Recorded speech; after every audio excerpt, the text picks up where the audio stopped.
Hello, I'm Will Hanrahan. In this series of podcasts, we're opening our FirstLook TV True Crime archive for the first time. Each pod that you'll hear, you'll go behind the scenes of our productions. You'll experience what it's like to speak to families who are reliving the worst moments of their lives, and we hope you'll gain an insight into why people speak to us and why it's important that these programs are made. Take one. This podcast is about Micah Rine. This is the Bartlett Police Department. Can I help you? Yes, sir. My wife left here about 2 hours ago. That was not uncommon for her to go running. It was uncommon for her to go running late at night, in the dark, in a rainstorm. He left Micah out there for over 24 hours. Wild animals, elements, it didn't matter. It wasn't broken bones and cigarette burns. It wasn't that kind of domestic violence. It was the kind of scars in her heart. Take two. I am Dennis Rine. I am Micah's dad and Terry's husband and Casey's dad. And we are filming here in our living room from Searcy, Arkansas. Take one. I'm Terri Rine, and Micah was my daughter. Micah was... Those are the voices of Dennis and Terri Rine, and this podcast's about their daughter Micah Rine. Later, she's going to become Micah Pate. In 2021, we interviewed Micah's parents, Terry and Dennis.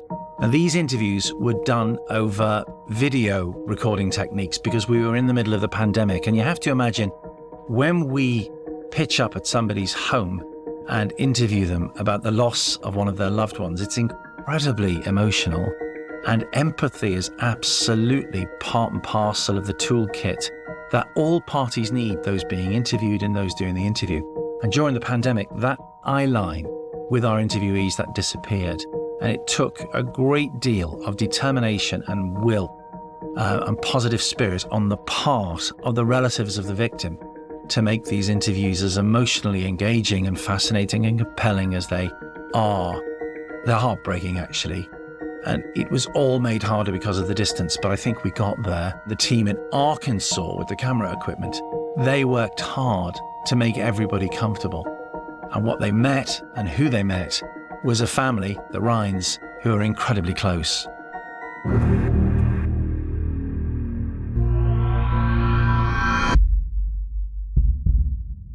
In my profession, I was a teacher and a coach, and so a lot of our family time centered around whatever season I was coaching at the time, whether it was football, basketball, or track, or baseball. And so our day-to-day activities kind of centered around some of that. We are a Christian family, and we focus on trying to walk what we talk about. It's not just a matter of checking things off, going to church on Sunday, but actually trying to live what we say through the week. And so there was an emphasis on that through Terry and I's marriage, and for Casey and Micah growing up. We wanted to be authentic and actually live our faith. Micah was our second child. She had such a sweet, tender heart. I love that about her. She was a peacemaker. Very energetic and talkative young girl. And as she progressed through elementary school and into junior high, she became focused on athletics. We ran a lot together. Even in high school, as she would be in preseason training and things, I would run with her and actually lift weights with her some. And we shared quite a bit of those things, and we shared the music together, Christian music together. Even when she was, I believe, a freshman in college, she said, "Hey, Dad, I think it would be great if we ran a marathon together." And I'm like, oh my goodness, Micah, do you realize how much training that takes? And we did. We actually trained together and did the Mississippi Marathon together, and I'm so glad we did now. You know that this podcast isn't going to end happily. We're speaking to the Rine family 12 years after Micah was murdered by her husband. Now, the Rines are very open with our producer during this interview about why they're speaking to us, and it's because they wanted their daughter to be remembered for who she was, not what happened to her. And we get that a lot when we speak to bereaved relatives. They will say they don't want their loved one remembered for what happened to her or him, but for who they were.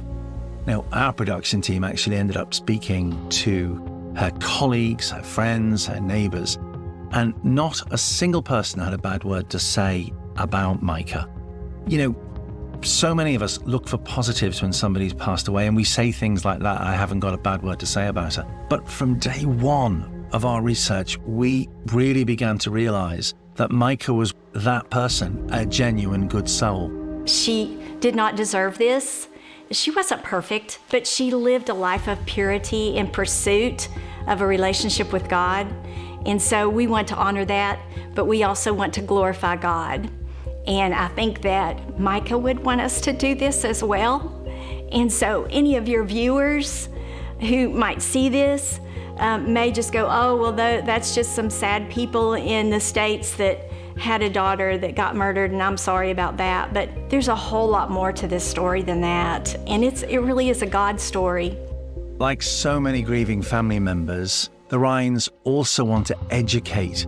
They want to warn our viewers, our listeners, of their experience. Another thing that really took us off guard is the day after the search, the day that after we had found her the night before, they had retrieved her body the night before, we were at the police station and a lady came to us that is the domestic violence prosecutor. And she introduced herself and said, I'm the head of domestic violence in Shelby County, and I'll be overseeing your case. And wow, I mean, you could have knocked me over with a feather. I was like, domestic violence? What's up with this? But it was the ultimate of domestic violence. I mean, her life was taken, but it wasn't bruises and cuts and scratches and broken bones and cigarette burns. It wasn't that kind of domestic violence. It was the kind of scars in her heart and her spirit dampened and all those things that made her who she was. Many of those were taken away. And that was the domestic violence. The fact that her heart was not beating any longer and he's the one that was responsible for that, that's why the law people got involved. But he took her life, he took away a lot from her before she was ever in a grave. So let's remember the life of Micah Rine. When Micah is 19 years old, she decides to go to Harding University. It's a private Christian college.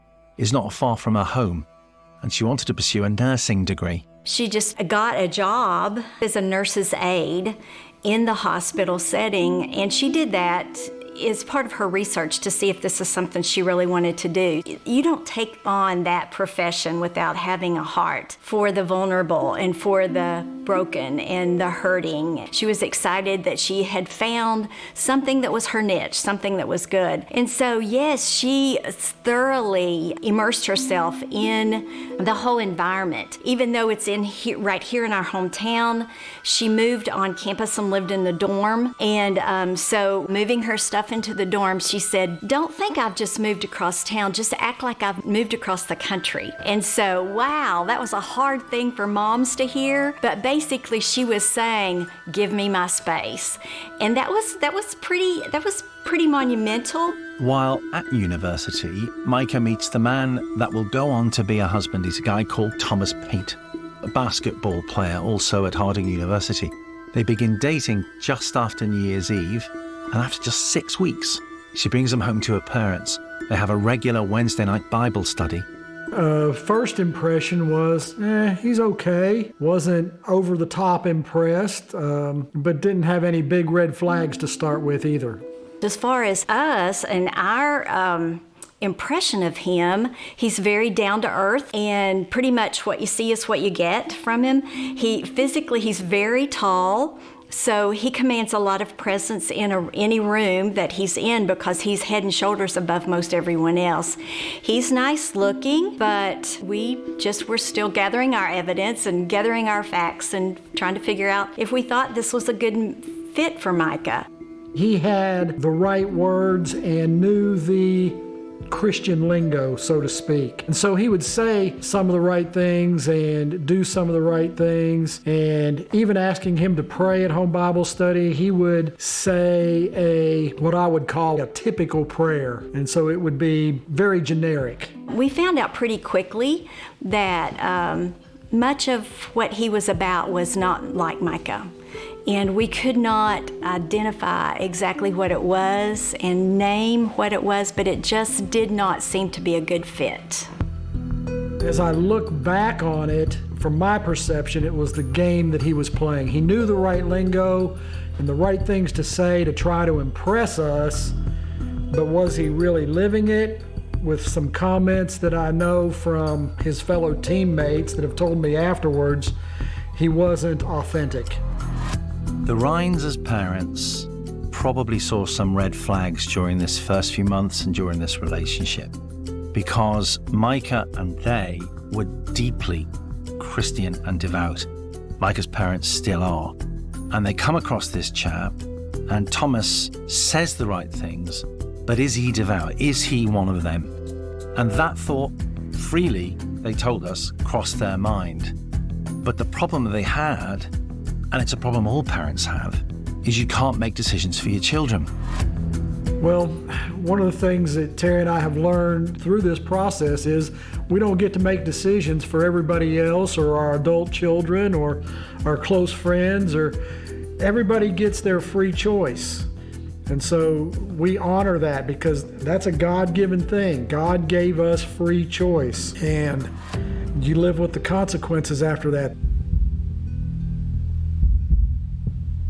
Once we got to know Thomas, he started sharing some things with us that were concerning. It didn't scare me, but he shared that he had made some poor choices during his high school years and even the first year or so of college. Part of that had to do with a lot of partying, a lot of drinking, some promiscuity, even dabbling some in some drugs. And these were just things that he told us about. Terri and I became even more observant about what he says and what he does, then trying to point out to Micah, hey, what about this?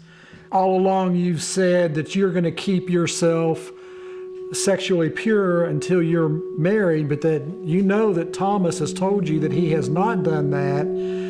What's changed in your goals and who you want to marry? And she says, well, he's changed. He's actually trying to live what he says. As the relationship continued, we started expressing some of our concerns. And the problem with that, though, was that we couldn't really put our finger on what it was that we wanted to point out that was not a good fit. And so that was really frustrating for us because she wanted to pursue the relationship, and she just thought for whatever reason we didn't want that to happen. But we found out a whole lot more about that now. I've become quite a self-study on manipulation and emotional abuse and even narcissism. And I'm not diagnosing him with that particular disorder, but I'm just saying the things that we saw in her relationship were very typical observations that you would see in someone who is trying to manipulate another person, trying to instill some power and control over that person in such a way that they almost answer to them. And that was what we were having trouble with. But at the time, we didn't know that's exactly what it was because it's so deceptive and it's so behind the scenes that, you're just going, oh my goodness, what is it? And you get to name it and figure out what it is, then it makes so much more sense. And this is so common. We've heard about this on previous episodes when we met Martin and Claire McGrath, for example. Both parents were forced to learn about coercive control, that's a thing, coercive control, and mental abuse in relationships after the worst had happened. Now, in the United Kingdom, coercive control is illegal. That was a law introduced back in 2015. And since then, there's been a threefold increase in prosecutions year on year. The number was low in 2015, so threefold doesn't mean a huge amount, but it shows that we're in potentially the right direction of travel. Now, coercive control as such, it isn't a crime yet in the United States, but campaigners have been calling for it. Terri Rine has been campaigning for it. It's actually called the invisible destroyer, and that phrase just very accurately describes what we saw with Micah, because she was very bubbly and friendly and very outgoing to everybody. And then all of a sudden, she was very withdrawn. She was stressed. She just started having these tendencies that drew her inward rather than being outward. And she was very much an outward person. Now, she was very private, but she was very outward. So how did this go from a college romance, we've all had them, to an abusive relationship? It was about 2 years from the time they started dating till the time they got married. Before I walked her down the aisle, I said, Micah, it's still not too late. If you want to back out of this, I'll support you 100%. I want what's best for you. And she just said, no, let's go with it. Let's take me down the aisle. Let's do this. Then they moved to Memphis, and that's really only 2 hours away. And that to me was not far, and that she had great professional potential there. And the company that he was working for had a transfer for him there. So that just seemed like a good ally. Micah gets a job as a nurse at a local women's health clinic, and the couple, very young still, they begin their new life together. So despite their concerns, Terri and Dennis decide to be supportive. Why not? Give it a go. Support, support, support. After they got married, then we wanted to be their cheerleader. We tried to affirm and to do everything we could to help to give our blessing onto this home that they were building. And so Micah knew that. And every opportunity that we had to have them in, to do for them, to take them out to dinner, whatever it was, we tried to do that just to build the foundation for that relationship with him. But despite trying to do that for their daughter, they notice something. Thomas, he's becoming volatile.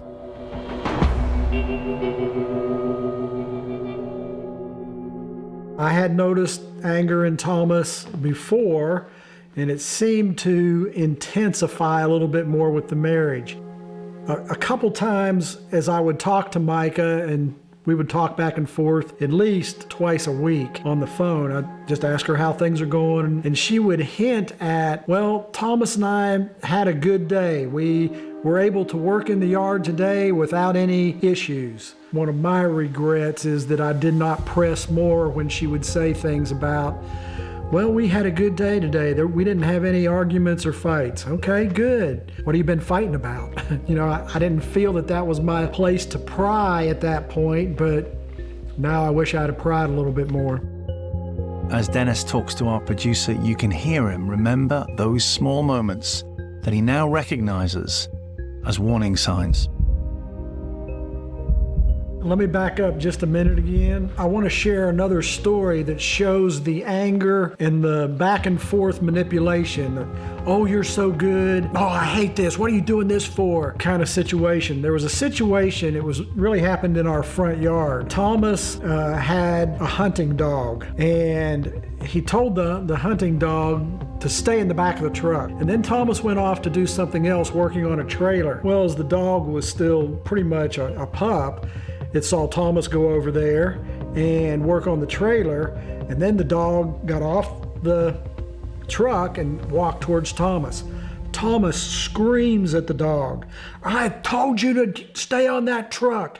And he picked the dog up by the ears and threw it back in the truck.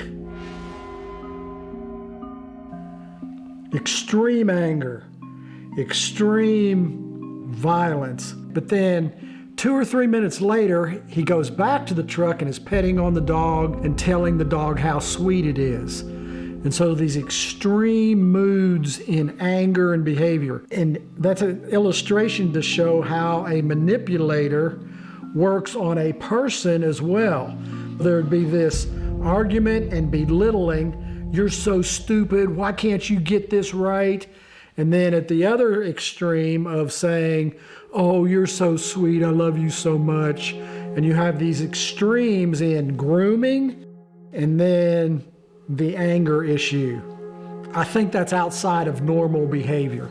What changes did you notice in Micah? The thing that I noticed the most was her making excuses for Thomas not wanting to be there. There was an example with my parents' 50th wedding anniversary and my dad's birthday, and we had a big celebration on a lake with the family where we had sea-doos and fishing and lots of games and lots of really great food, and everybody was excited to come and spend a good weekend together. Well, Micah came, but she had to make excuses for Thomas not wanting to come and have fun. Really enjoyed riding the sea-doos with her and her having fun with my grandson and her nephew, but she's making excuses for Thomas not being there that turn out not to be legitimate. Micah did not confide in us at all about any struggles that she was having in her marriage. We were even unaware that there had been indiscretions with at least one other woman. We were unaware that she had come to our house for a weekend and he was going hunting,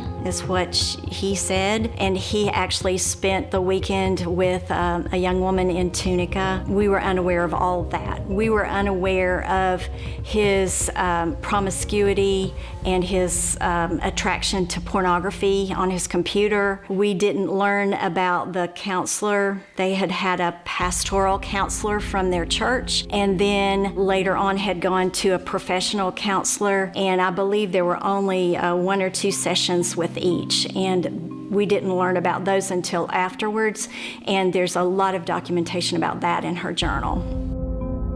Every case that we cover sticks with me, but this one particularly. We spoke to the family 3 years ago, but what strikes me every time I think about it is that we had, in the story of Micah, a very unusual chance to hear what she thought about the relationship she was in. And that's because she was real old school. She kept a diary. So often with domestic homicides, we're all guessing, and the loved ones particularly are guessing. They don't know how their loved one felt, what they thought, really what happened.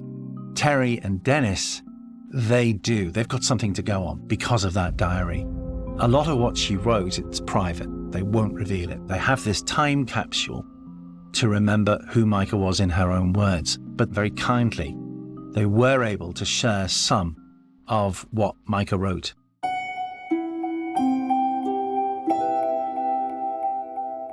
We have all these years of these beautiful little journals, and she would express herself so sweetly in those journals. There was one entry in her prayer journal in February before this happened in April, and she had a whole paragraph that spoke to Thomas's indiscretions and unfaithfulness. And she said, I can't believe I gave my family up for this. She didn't give us up.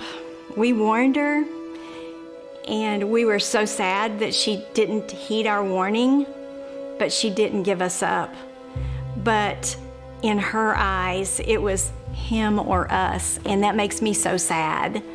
And she used to, as a little girl, when she would get upset about something, and even as an adult, when she'd get upset, her eyes would just be wide open, and she had little freckles on her nose. And when I read that in her journal, I can just see that.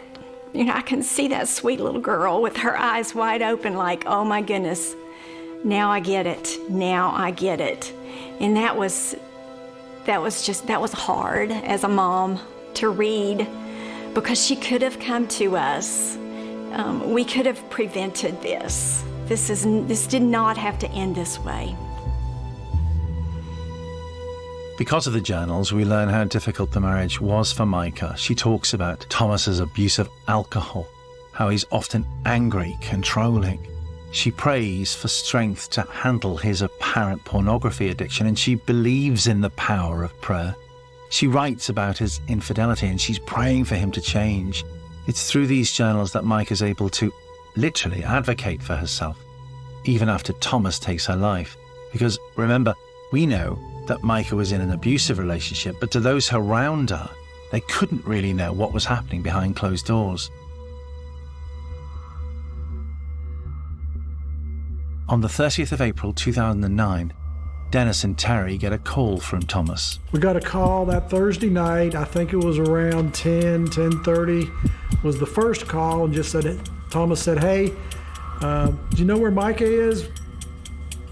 She's gone out for a run. She hadn't come back. Didn't know if you'd heard from her or not. I said, no, we haven't heard from her, but please call us and let us know if you hear anything of what's going on. That was not uncommon for her to go running. It was uncommon for her to go running late at night, in the dark, in a rainstorm. Now that was quite a stretch.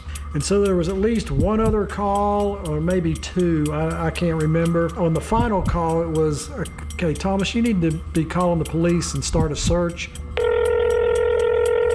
Hello? This is the police department. Can I help you? Yes, sir. My wife left here about 2 hours ago. Okay. And, she left at like 8:30, and she was gonna either go for a walk or run.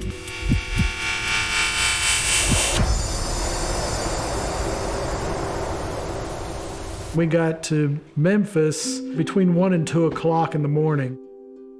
When we got to the house, he had already organized a search party, and they had been at it for several hours from what we understood. And so we just started in on that search.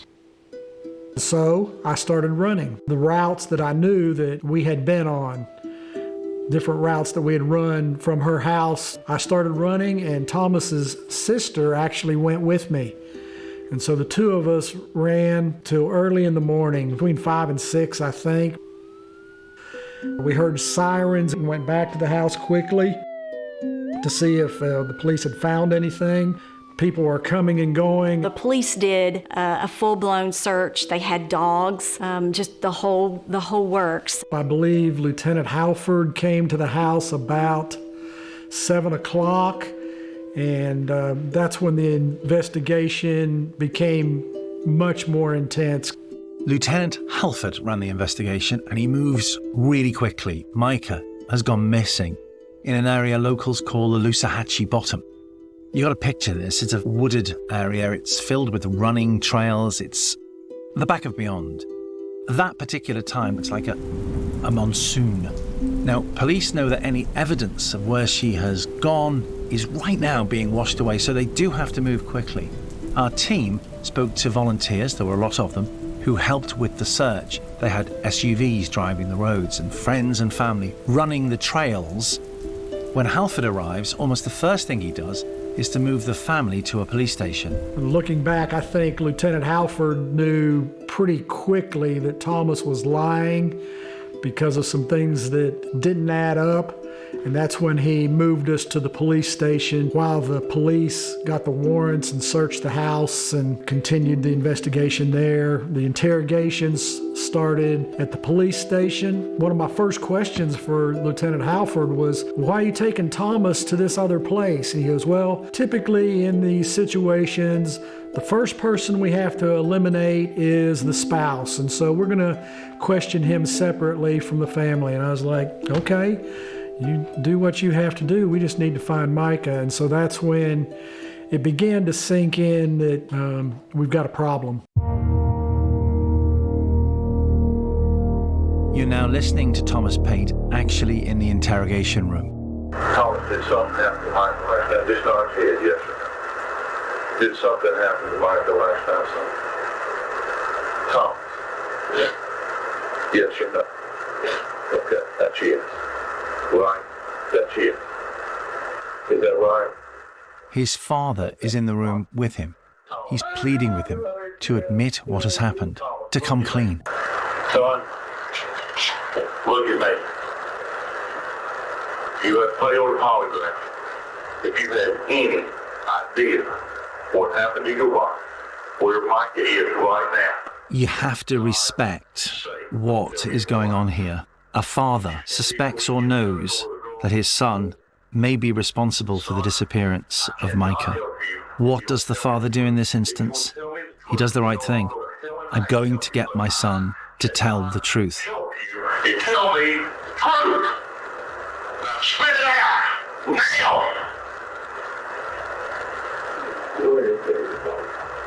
Thomas, you're not listening to me.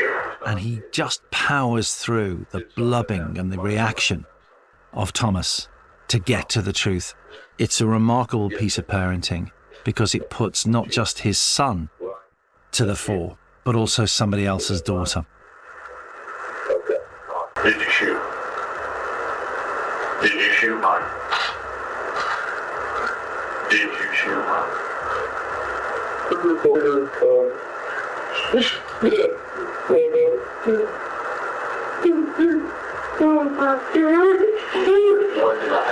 Where's she at?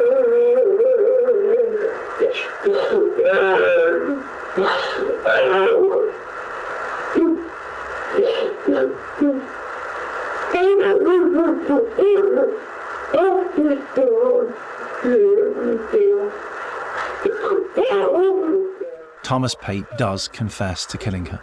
She at the water hole, sir. Where is she, sir? Where is she, sir? He tells his father that they went out to practice shooting, and Micah walked in front of his gun. So he threw his gun in the river and ran. That's his story.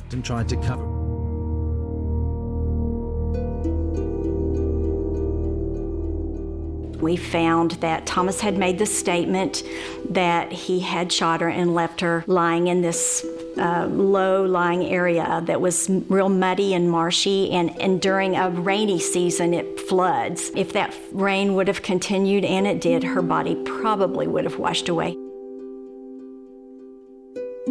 Thomas relents. He agrees to lead the authorities to Micah's body, and she's found with a gunshot wound to the back of her head.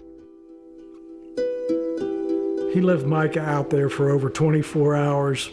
Wild animals, elements, it didn't matter. That's hurtful. On May the 2nd, 2009, Thomas Pate is charged with second-degree murder. Although he confesses to killing her, he claims it's an accident. He claims it throughout. Police begin to build a case. They track his phone records, and they find messages to another woman. They discover credit cards that he was using in casinos and to pay for hotels. At the house, they find trash cans filled with empty beer bottles. Finally, police turn to Micah's prayer journal. Well, from an evidential point of view, it's a goldmine. In her own words, Micah tells the police what the marriage was like.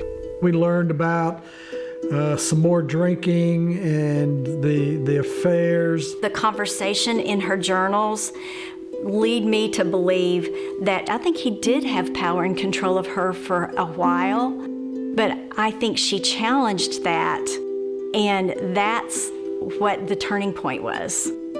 I believe that that she caught him in his adulterous exploits. I believe that she caught him in some lies, and as she realized what was going on, I believe that was the turning point that led to her death.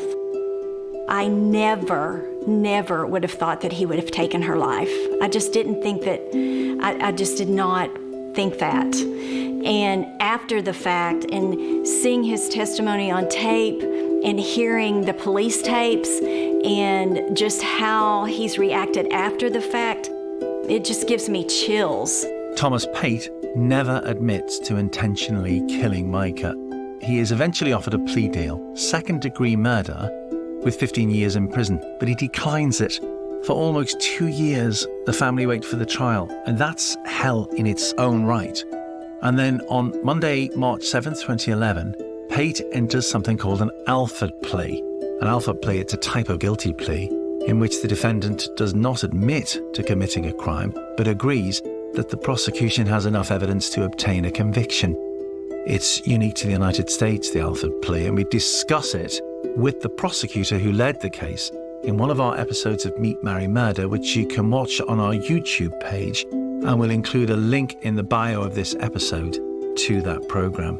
For Micah's family, the Alpha plea at least means there is some resolution. The judge clapped his gavel on the desk and said, "You are guilty of second-degree murder, and you will go to prison for that."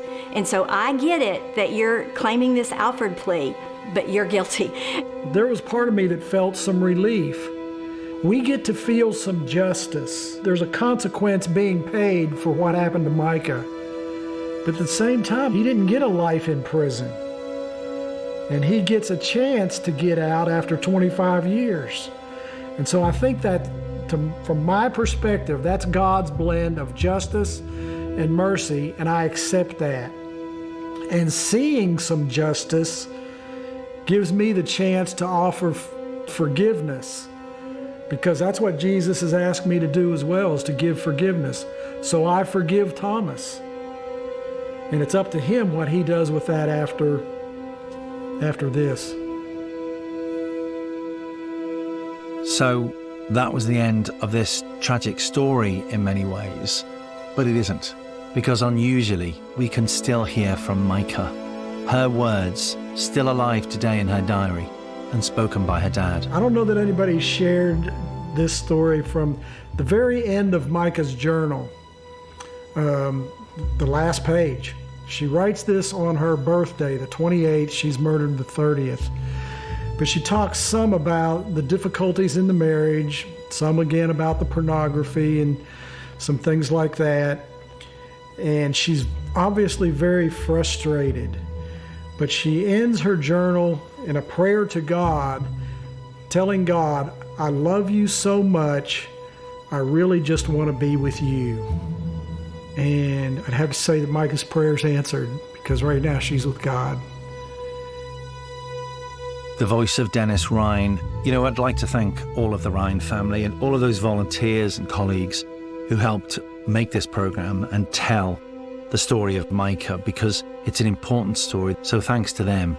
And thank you to Micah too for her words in her diary. Because of that diary, justice was finally done.